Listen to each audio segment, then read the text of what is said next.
Эми мен кандай көрөм Кыргызстанды, кандай мындай кыялданам. Өнүккөн өлкөлөрдүн катарына кошконго мен кыялданам. Биз эч нерсесинен кем эмеспиз. Мисалы эле ошол өнүккөн өлкөлөрдүн алдыңкы дүйнөдө алдыңкыбыз деп өнүккөн, мисалы Европа мамлекетинде, Сингапур мамлекетин алалы. Андан эмнебиз кем? Биз деле ошолор окшогон адамбыз да.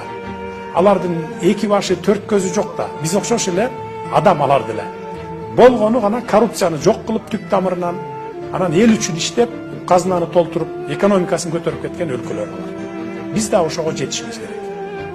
Мен ойлойм, жакынкы 5 жылда Кудай буйрса жетип алабыз. Өнүккөн өлкөлөрдөн теңелип ашып кетпесек дагы, өнүгүп, жакшы мындай өнүгүү жолуна түшүп, адамдардын аң сезимин мындай терс мүнөздөрдөн буруп, жакшы жолго салып коебуз деп терең ишенем акыркы 5 жылда.